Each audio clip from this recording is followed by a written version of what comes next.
This noble royal guard stepped forward and gently said, "Ma'am, you shouldn't be here." What happened next left everyone in tears. It was another grey London morning, the kind where the sky hung low and heavy, and tourists moved quietly outside Buckingham Palace, bundled in scarves and curiosity. The royal guards stood still as ever, motionless, their uniforms immaculate, their discipline unwavering. These men weren't performers. They were symbols of centuries-old tradition, trained to endure, to remain composed through anything. But on this day, something would break through the surface of all that formality, something deeply human. An elderly woman had wandered past the edge of the crowd. She was small, her back slightly hunched, dressed in a faded overcoat and soft blue gloves.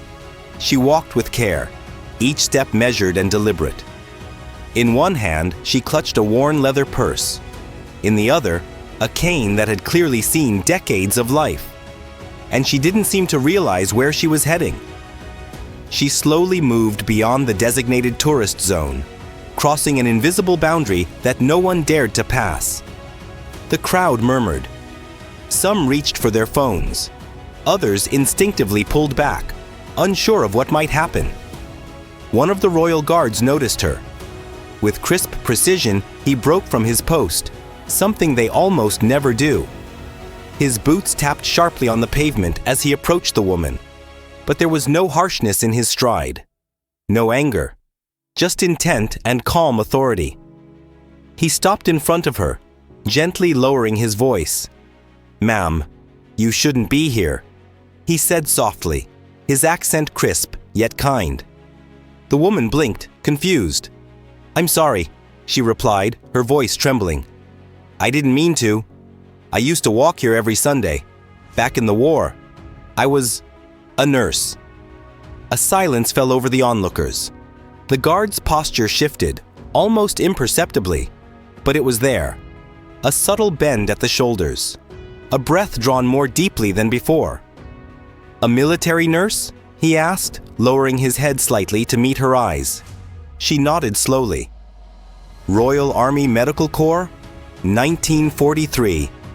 I patched up more boys than I could count." The guard was quiet for a long moment. Then he took a step forward, not as a soldier, but as a young man looking at someone who had once worn the same courage. He extended his gloved hand. "Allow me," he said. He gently guided her by the arm, helping her back across the gate she'd unknowingly crossed. The crowd was silent. Not a single camera clicked. Not a single voice interrupted. When they reached the edge of the barrier, the woman paused. She looked up at him, her pale eyes searching his.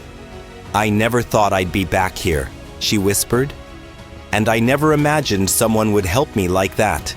The guard, still holding her arm for balance, said something then that brought tears to the eyes of everyone within earshot. "You helped many without ever being thanked. Let this moment be one of them." And then, breaking every expectation, he saluted her. A slow, deliberate motion. Not to a superior officer, not to a dignitary, but to a woman who had served in silence long before anyone remembered her name. She smiled gently, patting his arm. "You remind me of one of mine," she said, the memory flickering behind her gaze. "Only taller." The guard smiled softly. She turned to walk back to the crowd, her steps a little lighter now. And as she went, the people began to clap, not out of entertainment, but out of reverence. The soldier returned to his post, his expression once again composed. But everyone knew something had changed. Something sacred had passed between them. One generation to another, one act of service quietly honoring another. That moment, caught on a single photograph later uploaded by a bystander, went viral in the most heartfelt way. It wasn't just a reminder of respect.